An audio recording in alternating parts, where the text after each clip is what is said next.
اور ہم حفاظت کی دعائیں پڑھ رہے ہیں، ہم سب کو پتہ ہے، اور اس میں ہم آج جو دعا پڑھنے جا رہے ہیں وہ خواب سے ریلیٹڈ ہے۔ اور ہم یہ دیکھتے ہیں کہ خواب ہماری زندگی پر بہت اثر انداز ہوتے ہیں، اسپریچولی بھی، فزیکلی بھی، ایموشنلی بھی۔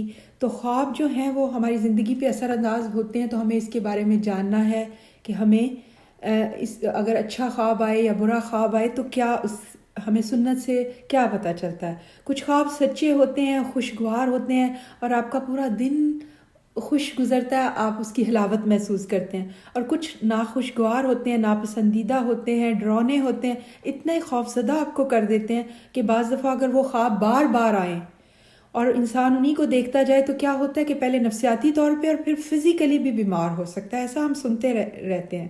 تو ہم جو بھی چیز سمجھنا پڑھنا چاہتے ہیں پہلے ہم سنت اور قرآن سے اور سنت سے دیکھتے ہیں۔ تو کیا قرآن میں ذکر ہے خوابوں کا؟ جی، قرآن میں بہت سے خوابوں کا ذکر ہے۔ حضرت ابراہیم علیہ السلام کے خواب کا ذکر جو حضرت اسماعیل علیہ السلام کو ذبح کرنے کے بارے میں تھا، حضرت یوسف علیہ السلام کا خواب چاند تاروں کے بارے میں، پھر آپ صلی اللہ علیہ وسلم کا فتح مکہ کے خواب۔ تو خوابوں کا ذکر ہے قرآن میں۔ اور نبی کریم صلی اللہ علیہ وسلم کیا کرتے تھے؟ صبح اٹھ کے فجر کے بعد پوچھا کرتے تھے کہ کسی کو کوئی خواب آیا ہے تو وہ اس کی تعبیر بتاتے تھے۔ تو یہ ساری چیزیں ہمیں بخاری اور مسلم سے بہت ڈیٹیل سے ملتی ہیں۔ اور اگر ہم سنت کو دیکھیں تو نبی کریم صلی اللہ علیہ وسلم نبوت سے پہلے کیا ہوتا تھا؟ ان کو سچے خواب آتے تھے اور وہ دن کو بالکل ہو بہو 100% ویسے ہی سچے ہو جاتے۔ اور اس کی اہمیت کا پتہ چلتا ہے کہ نبی کریم صلی اللہ علیہ وسلم کہتے ہیں کہ سچے خواب کیا ہے؟ نبوت کا 40واں حصہ ہے۔ اب نبوت تو کسی کو نہیں ملے گی، لیکن سچے خواب لوگوں کو آتے ہیں اور وہ اللہ کی طرف سے گائیڈنس ہوتی ہے۔ اور نبی کریم صلی اللہ علیہ وسلم نے ہمیں یہ بھی بتا دیا کہ خواب 3 طرح کے ہوتے ہیں۔ ایک تو سچے خواب ہوتے ہیں، یہ اللہ کی طرف سے بشارت ہوتے ہیں اور بندہ مومن کا اعتقاد اور بڑھ جاتا ہے اور اس کو وہ مزید اللہ کے ساتھ اس کا تعلق مضبوط ہو جاتا ہے۔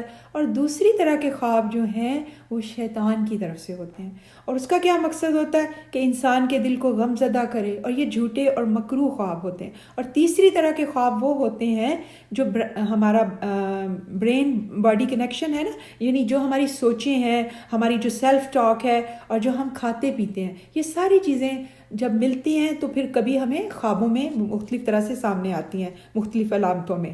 تو اب کرنے کا کیا کام ہے؟ ہمیں یہ تو پتہ چل گیا کہ خواب ہماری زندگیوں پہ اثر انداز ہوتے ہیں، تو کرنے کا کام ہمیں سنت سے جو پتہ چلتا ہے، ترمذی کی ایک حدیث کا مفہوم ہے کہ اچھا خواب جب دیکھیں تو کسی کو نہ بتائیں، صرف اس کو بتائیں جس کے بارے میں آپ کو پورا یقین ہو کہ یہ میرا خیر خواہ ہے، میری کامیابی اور خوشی پر خوش ہوگا۔ اور اگر آپ کا بہت پیارا خواب آیا لیکن آپ یہ نہیں سمجھتے، اس کی تعبیر نہیں، تو آپ کسی عالم کے پاس جائیں جس کو خوابوں کی تعبیر ہو، صرف اسی سے بیان کریں۔ اور اچھا، ہم کیوں نہ بیان کریں؟ ہمیں تو اتنا مزے کا اچھا خواب آیا تو اب ہمارا دل چاہتا ہے ہم کسی سے شیئر کریں۔ ایسا اس لیے منع کیا گیا ہے کہ انسان کی فطرت میں یہ رکھ دیا گیا کہ حسد۔ تو اگر آپ کو اچھا کوئی چیز مل رہی ہے یا اچھی فیلنگ ہے تو ہو سکتا ہے کچھ لوگوں کو ناپسند آئے، ایون اپنے بہن بھائی قریبی، بہت قریبی جو ہیں ان کے دل میں بھی حسد آ سکتا ہے، اور یہ اللہ کی طرف سے ہے، تو ہمیں اس سے پناہ مانگنی ہے، نہیں کرنا۔ اچھا، اگر برا خواب آئے تو کیا کریں؟ برا خواب جو شیطان کے وسوسوں اور اس کی شرارتوں کی وجہ سے ہے، تو اس سے ریلیٹڈ آپ کو یہ اللہ سبحانہ تعالیٰ کے پیارے نبی نے یہ دعا سکھائی ہے کہ سب سے پہلے کرے کہ میں اللہ کی پناہ میں آتی ہوں اس خواب کے شر سے اور شیطان کے سر سے۔